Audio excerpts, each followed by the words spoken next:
ప్రియరా, దేవుని వాక్యం చూసుకుందాం. హబక్కు అనే ఒక భక్తుడు, ప్రవక్త దేవునికి ప్రార్థన చేస్తూ చేస్తూ అన్న మాట ఒకటి ఉన్నది. అదేమిటంటే, సంవత్సరములు జరుగుచుండగా నీ కార్యము నూతనపరచుము అని ప్రార్థన చేస్తాడు. అయితే ఈ సంవత్సరాలు జరుగుతూ ఉన్నప్పుడు దేవుడు మనకు కొన్నిటిని మనకు ఇవ్వాలి అని దేవుడు ఆశపడుతున్నాడు. దేవుని దగ్గర ఉన్నవి అన్నీ కూడా దేవుడు తను ఉంచుకోడు కానీ, తన దగ్గర ఉంచుకోడు కానీ మనకు ఇవ్వాలి అని ఆశపడుతున్నాడు. వీటినే గిఫ్ట్స్ అనొచ్చు. దేవుడు మనకిచ్చే వరాలు లేక గిఫ్ట్స్. మనకు ఎవరు ఇవ్వలేనిది దేవుడు మనకు ఇచ్చేవి. ఇదేనో మన ప్రసంగం యొక్క అంశం. ఇది మనకు మనుషులు ఎవరూ ఇవ్వలేరు, కానీ దేవుడు ఇచ్చేది. ఏమి ఉన్నాయి దేవుడు మనకి ఇచ్చేవి అని చూస్తే, దేవుని వాక్యంలో యెషయా గ్రంథంలో మనం చూద్దాం. 55వ అధ్యాయము.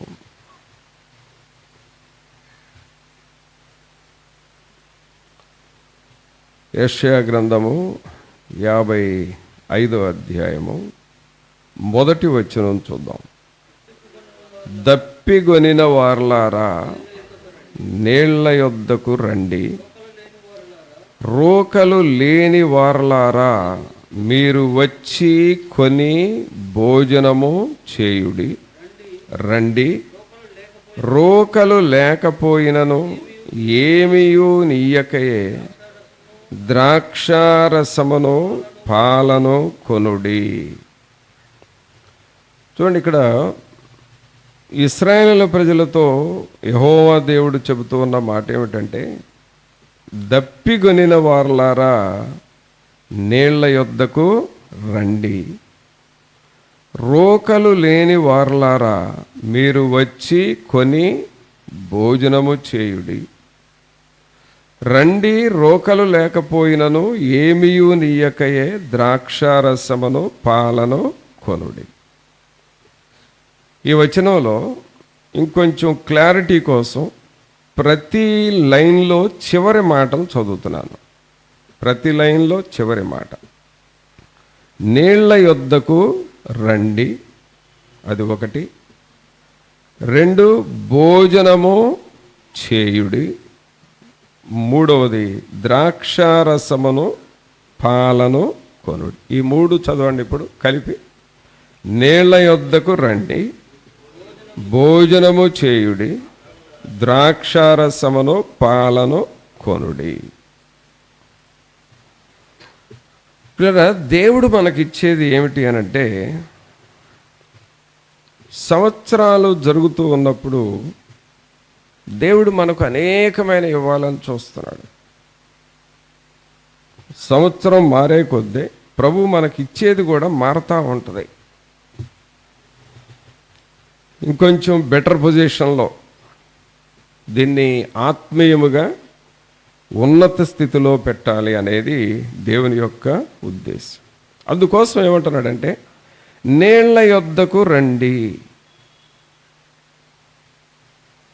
ఈ నీళ్లు ఎలాంటి నీళ్లు అనంటే, దేవుడిచ్చే జీవజలం. దేవుడు ఇచ్చే జీవజలం. ఈ నీళ్ల యొద్దకు రండి అంటే, మనకు దేవుడు ఇస్తున్నాడంటే జీవజలాన్ని ఇస్తున్నాడు. ఈ జీవజలం ఎక్కడి నుంచి వస్తుందంటే, దేవుని వాక్యములో నుండే వస్తుంది. నా మాటలు విని వాటిని మీరు నింపుకుంటే వాని కడుపులో నుండి జీవజలపు ఓటలు ప్రవహించును అని దేవుని వాక్యం సెలవిస్తూ ఉంది. అంటే దేవుని మాటలు వింటున్నప్పుడు అవి మనకు జీవజలముగా మారుతూ ఉంటాయి. తర్వాత ఏమంటున్నాడు? మీరు వచ్చి కొని భోజనము చేయుడి. తర్వాత ఏమంటున్నాడు? ద్రాక్షారసమును పాలను కొనుడి. ఇవి దేవుడు మనకిచ్చేటటువంటివి. ద్రాక్షారసము, పాలు, ఇవన్నీ కూడా నీళ్ళు, భోజనము, ద్రాక్షారసము, పాలు, ఇవన్నీ కూడా ఆహారపు పదార్థాలు. ఒక్కసారి ఆలోచించేయండి. నీళ్ళు, భోజనము, ద్రాక్షారసము, పాలు, ఇవన్నీ కూడా ఏంటి? ఆహార పదార్థాలు. ఈ ఆహార పదార్థాలు ఏమిటంటే స్పిరిచువల్ ఫుడ్. ఇది ఆత్మీయమైన ఆహారము. అనగా మనల్ని ఆత్మలో పెంచటానికి, ఆత్మలో మనలను దీవించటానికి, ఆత్మలో మనం ఫలించటానికి, పరలోకానికి అర్హులుగా మారటానికి ఈ 4 రకాలైన పదార్థాలు మనం తింటూ ఉండాలి అని దేవుని వాక్యం సెలవిస్తూ ఉంది. నీళ్ళు, 2 భోజనము, 3 ద్రాక్షారసము, 4 పాలు. ఈ 4 మనం ఆహారంగా తీసుకుంటూ ఉండాలి ప్రతిదినం.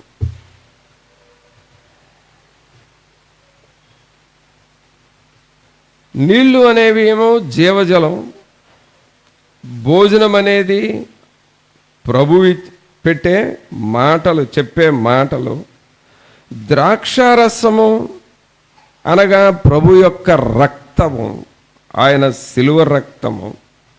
అలాగే పాలు అనగా ఆత్మలో ఎదుగుటకు పాలు, రక్షణ విషయములో ఎదుగు నిమిత్తము ఆ పాలను అపేక్షించుడి అని పేతురు గారు రాస్తాడు తన పత్రికలో. ఈ 4 ఆహార పదార్థాలు మన ఆత్మ అభివృద్ధి చెందటానికి ఈ 4 రకాలైన ఆహార పదార్థాలు మనం తింటూ ఉండాలి, తీసుకుంటూ ఉండాలి. ఇవి ఎవరిస్తారు? ప్రభు ఇస్తాడు. ఇవి ఎక్కడా దొరకవు ఇంకా మనకు. అవి షాపుల్లో కొంటే దొరికే వస్తువులు కాదు. మనం కొనే ఏ వస్తువు కూడా మనల్ని ఆత్మలో పెంచలేదు. నువ్వు ఏ వస్తువు కొన్నా సరే, చివరికి ఇదిగో ఇలాంటి మైక్రోఫోన్ కొన్నా సరే, ఇది మనల్ని ఆత్మలో పెంచలేదు. ఇక్కడున్న చాలా రకాల ఐటమ్స్, వస్తువులు ఉంటాయి. వీటిని మనం కొంటూ ఉంటాం, మన అవసరాన్ని బట్టి కొంటూ ఉంటాం. వీటిల్లో ఏది మనల్ని ఆత్మలో పెంచలేదు. మనల్ని ఆత్మలో పెంచేవి 4 ఒకటి నీళ్ళు, 2 భోజనం, 3 ద్రాక్షారసం, 4 పాలు. వీటిని మనం తింటూ ఉండాలి. వీటిని ఎవరిస్తారంటే ప్రభువు మాత్రమే మనకిస్తాడు. అందుకనే 2వ వచనము 2వ లైన్లో ఏమనుందంటే, నా మాట జాగ్రత్తగా ఆలకించి మంచి పదార్థము భుజించుడి, మీ ప్రాణము సారమైన దాని యందు సుఖింపనీయుడి. నా మాట జాగ్రత్తగా ఆలకించండి, మంచి పదార్థం భుజించండి. మంచి పదార్థం అంటే ఏమిటంటే పిల్లరా, పరలోకానికి మనల్ని చేర్చే ఆహారం. అది సంవత్సరాలు జరుగుతూ ఉన్నప్పుడు వీటిని మనం తింటున్నామా, మనం ఆత్మలో ఎదుగుతున్నామా, దేవుడిచ్చే వీటిని మనం భుజిస్తున్నామా అనేది మనం పరిశీలన చేసుకోవాలి. మన సంవత్సరాలు సారవంతంగా, అలాగే రానున్న నూతన సంవత్సరం కూడా ఫలభరితంగా ఉండాలి అనంటే మన ప్రాణము సారమైన దాని యందు సుఖించున్నట్లుగా ఉండాలి. వీటిని మనం తీసుకోవాలి, వీటిని మనం తింటూ ఉండాలి. ప్రతి దినము దేవుని ఆత్మచేత నింపబడాలి. అలాగే మనం దేవుని వాక్యాన్ని కూడా చదవాలి బాగా. దేవుని వాక్యాన్ని దాదాపు ఇంకా 2 దినాలు మాత్రమే మన ముందు ఉన్నది ఈ సంవత్సరం. రేపు మండే, ట్యూస్డే మరలా నూతన సంవత్సరంలోకి వెళతాం. ఇయర్లీ వన్స్ ఒక్కసారైనా దేవుని వాక్యం చదవటం మనం ప్రాక్టీస్ చేయాలి. అది కంపల్సరీ చేసుకోవాలి. అది ఎవరైనా సరే, ఏ వయస్సులో ఉన్నా, ఎంత బిజీగా ఉన్నా సరే, దేవుని వాక్యాన్ని మాత్రం సంవత్సరానికి ఒక్కసారి బైబిల్ చదవటం అనేది అది మనం నేర్చుకోవాలి. ఇటీవల నేను ఒక సహోదరుని కలిస్తే ఆయన ఏమంటున్నాడంటే, బ్రదర్, నేను చనిపోబోయే లోపు 100 సార్లు నేను బైబిల్ చదవాలని అనుకుంటున్నాను బ్రదర్ అని చెప్పాడు. అంటే దానికి ఒక్కడికే కాదు, ఒక మీటింగ్లో అనౌన్స్ చేశాడు, ఒక 100 సార్లు నేను బైబిల్ చదవాలి అనుకుంటున్నాను అని అన్నాడు. ఇప్పుడు ప్రజెంట్గా చదువుతుంది ఎన్నోసారి అంటే 37వ అంట. ఇప్పుడు 37వ చదువుతున్నాను. ఇంకా నేను చనిపోబోయే లోపు 100 సార్లు నేను పూర్తి చేయాలి. ఒక గురి, ఒక గోల్ అనేది మన జీవితంలో ఉండాలి. కావున పిల్లరా, మనం నూతన సంవత్సరంలోనికి వెళ్ళబోతా ఉన్నాం. సరే, 24 అయిపోతుంది, ఇక మనం ఏం చేయలేం. కానీ రాబోయే కాలాన్నన్నా మనం సద్వినియోగం చేసుకోవాలి అని అంటే, దేవుని వాక్యాన్ని మనం చదువుతూ, ఆ ద్రాక్షారసము, ఆ పాలను అనగా సిలువ రక్తమును మనం ఆశిస్తూ మరి తింటూ, దేవుని వాక్యం అనే పాలను మనము త్రాగుతూ ఉండాలి. ఇది దేవుడు మనకిచ్చే ఒక వరం. తర్వాత దేవుడు మనకి ఇంకా ఏమిస్తున్నాడు అని అంటే చూద్దాం. మత్తయి సువార్త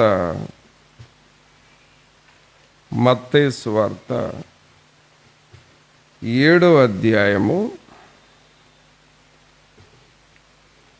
మత్తయి సువార్త 7వ అధ్యాయము 9వ వచనం నుండి చూడండి.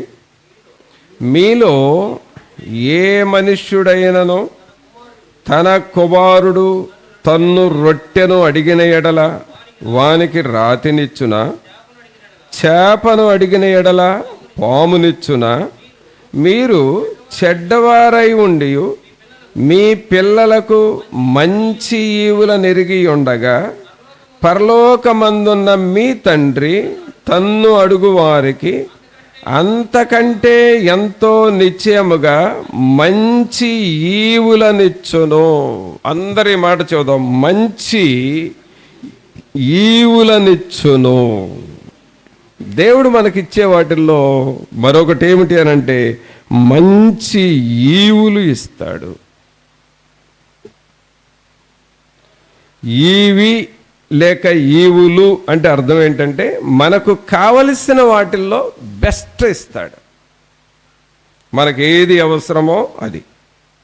ఇక్కడ ఒక సందర్భం ఏం చెప్పాడంటే, మీలో ఎవరైనా మీ కుమారుడు రొట్టెను కావాలి అని నిన్ను అడిగితే నువ్వు రాయిస్తావా అని మనల్ని అడుగుతున్నాడు. మన పిల్లోడు, డాడీ నాకు రొట్టె కావాలి అని అడిగితే నువ్వు రాయిస్తావా? ఇవ్వవు కదా. అలాగే నీ పిల్లోడే, డాడీ నాకు ఫిష్ కావాలి, చేప కావాలని అడిగితే పామునిస్తావా? నువ్వు ఇవ్వవు కదా. నీవే మంచిదానిని నీ పిల్లోడికి ఇస్తుంటే, మరి పరలోకమందున్న నేను నా పిల్లలకు మంచి ఈవులను ఇస్తాను. ప్రభునంతులారా, దేవుని సన్నిధిలో దేవునిని ఆరాధన చేస్తున్న మనం ప్రభువుని అడుగుతున్నప్పుడు దేవుడు మనకు మంచివి ఇస్తాడు అనే గ్రహింపుతో మనం ఉండాలి.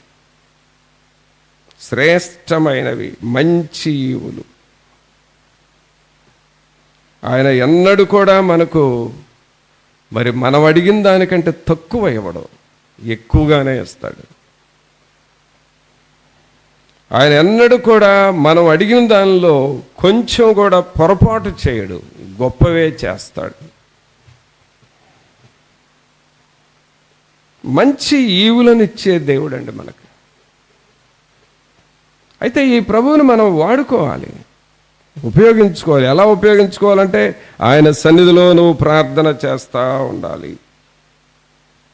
ఆయన సన్నిధిలోనూ మొరపెడతా ఉండాలి. ప్రభువా, నాకు ఈ శ్రేష్టమైనవి, ఈ మంచి ఈవులను ఇవ్వండి ప్రభువా అని నువ్వు అడుగుతూ ఉండాలి.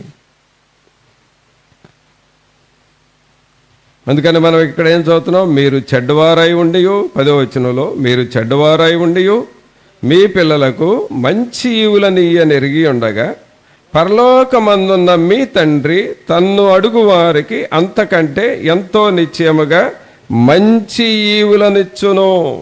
శ్రేష్టమైనవి ప్రభువు నీకు ఇస్తాడు. గొప్పవి ప్రభువు నీకు సహాయం చేస్తాడు. నీవు చేయాల్సింది ఏమిటంటే ప్రభువుని అడుగుతూ ఉండాలి. దేవుని చిత్తానుసారముగా నువ్వు అడిగేది ఆయన చిత్తమై ఉన్నప్పుడు ఆయన నీకు శ్రేష్టమైనవే ఇస్తాడు. దేవుని చిత్తమునకు వ్యతిరేకమైనది నువ్వు అడిగితే ఆయన చేయడు, కానీ ఆయన చిత్తమైనది నువ్వు అడిగితే ఆయన గొప్పవే చేస్తాడు. మంచి ఈవులను ఇచ్చే దేవుడు. కావున పిల్లరా, మరొక నూతన సంవత్సరం మనకు రాబోతా ఉన్నది. మనము వీటిని అందుకునే వారంగా మారాలి. వీటిని మనం పొందుకునే వారముగా మారాలి. పరలోకమందు మనకు ఒక తండ్రి ఉన్నాడని, ఆ తండ్రిని మనం అడిగినప్పుడు ఆయన మనకు మంచి ఈవులను ఇస్తాడు అనేది మనం గ్రహించుకోవాలి. మంచి ఈవులు, శ్రేష్టమైన ఈవులు. తర్వాత ప్రభు మనకిచ్చేది మరొకటి ఏమిటో చూద్దాం. మత్తయి సువార్తలోనే 11వ అధ్యాయము 28వ వచనం చూడండి. మత్తయి సువార్త 11వ అధ్యాయం 28. ప్రయాసపడి భారము మోసుకొనుచున్న సమస్త జనులారా నా యొద్దకు రండి, నేను మీకు విశ్రాంతి కలుగజేతును. ప్రభు ఇచ్చే వాటిల్లో మరొకటి ఏమిటి అనంటే విశ్రాంతి. ఇవన్నీ ఎవరు ఇవ్వలేరండి మనకి. మనుషులు మనకు అన్రెస్ట్ని క్రియేట్ చేస్తారు. వాళ్ళ మాటలు మనం విన్నప్పుడు మనకున్న మనశ్శాంతి పోద్ది, మనకున్న ఆ పీస్ ఆఫ్ మైండ్ పోద్ది మనుషుల మాటలు వింటే. కానీ నీ మనస్సు గందరగోళంగా, కలవరంగా, మరి బాధాకరంగా, కృంగిదల్లో ఉన్నప్పుడు దేవుని దగ్గరకు వస్తే నీ మనస్సుకు ప్రశాంతత, విశ్రాంతిని ప్రభువు నీకు ఇస్తాడు, రెస్ట్ని ఇస్తాడు. ఇవన్నీ ప్రభు ఇచ్చేటటువంటివి. ఎవరు ఇవ్వలేరు, ఇక మనుషులు ఎవరు ఇవ్వలేరు. ఆ మంచి ఈవులు, అలాగే విశ్రాంతి ప్రభువు మాత్రమే మనకి ఇవ్వగలడు. కొన్ని సమయాల్లో మనుషులు అలాగుంటాము, కానీ మనసులో నెమ్మది ఉండదు. హృదయంలో ఏదో అసంతృప్తి, కొరత, అలాగే వెలితి కనపడతా ఉంటుంది మన మనస్సులో. ఆ సమయంలో మనం చేయాల్సింది ఏమిటంటే మన భారమంతా ప్రభువు దగ్గరకు తీసుకొని వెళ్ళాలి. ప్రభువు మీద మన భారం వేయాలి. ప్రయాసపడి భారము మోసుకొనుచున్న సమస్త జనులారా నా యొద్దకు రండి, నేను మీకు విశ్రాంతి కలుగజేస్తాను. అనగా నీ మనస్సుకు నెమ్మది వస్తుంది, ఆ పీస్ ఆఫ్ మైండ్ నువ్వు అనుభవిస్తావు. వాక్యాన్ని చదివినప్పుడు, మోకాళ్ళుంచి ప్రార్థన చేసినప్పుడు, అలాగే బుధవారము శనివారము ఉపవాస ప్రార్థనలు పాల్గొంటున్నప్పుడు, ప్రభు బల్లారాధన తీసుకుంటున్నప్పుడు, అలాగే సిలువను ధ్యానం చేస్తున్నప్పుడు, పాటలు పాడుతూ ఉన్నప్పుడు నీ మనస్సుకు నెమ్మది కలుగుతుంది. ఒక కాలేజీలో లెక్చరర్గా చేస్తున్న సహోదరుడు తను మారు మనసు పొందాడు, అలాగే బాప్తిసం తీసుకున్నాడు. తర్వాత ఆ సంఘములో దేవుని సేవ కూడా చేస్తూ ఉన్నాడు. అక్కడక్కడికి వెళ్ళి వాక్యం చెప్పి వస్తూ ఉంటాడు. అక్కడ సంఘంలో కొన్ని బాధ్యతలు నిర్వహిస్తూ ఉంటాడు ఆ సహోదరుడు, లెక్చరర్. అయితే ఒక దినాన చాలా పీస్ ఆఫ్ మైండ్ లేని వ్యక్తిగా మారిపోయాడు. ఏదో డిస్టర్బెన్స్ వచ్చింది, నెమ్మది లేదు. ఆ నెమ్మది లేకుండా ఆ బాధతోనే కాలేజీకి డ్యూటీకి వెళ్ళాడు. డ్యూటీకి వెళితే తను ఆ టీచింగ్ క్లాస్కి కూడా వెళ్ళాడు. డిగ్రీ కాలేజ్ లెక్చరర్, క్లాస్ రూమ్కి కూడా వెళ్ళాడు. తర్వాత ఆ క్లాస్ రూమ్లో ఆ ప్లాట్ఫామ్ మీద డయాస్ మీద నిలబడ్డాడు. బోర్డు ఉంది, ఎదురుగా పిల్లలు ఉన్నారు. ఇక ఆయన లెసన్ టీచ్ చేయాలి అని అనుకున్నప్పుడు నిలబడితే ఆ మనస్సు గందరగోళంగా ఉంది కదా, ఆ గందరగోళంగా ఉన్న మైండ్లో ఇవే గుర్తొస్తున్నాయంట. ఆ పిల్లలకి అసలు ఏం చెప్పాలో కూడా ఆయనకి ఒక ఆలోచన రావట్లేదు అసలు. పైగా వాళ్ళు డిగ్రీ పిల్లలు, ఊరికే ఏదో సైలెంట్గా కూర్చోండి అంటే కూర్చునే పిల్లలు కాదు. ఏదైనా చెప్తేనే వింటారు, కానీ సైలెంట్గా కూర్చోబెట్టడం చాలా కష్టం వాళ్ళకి.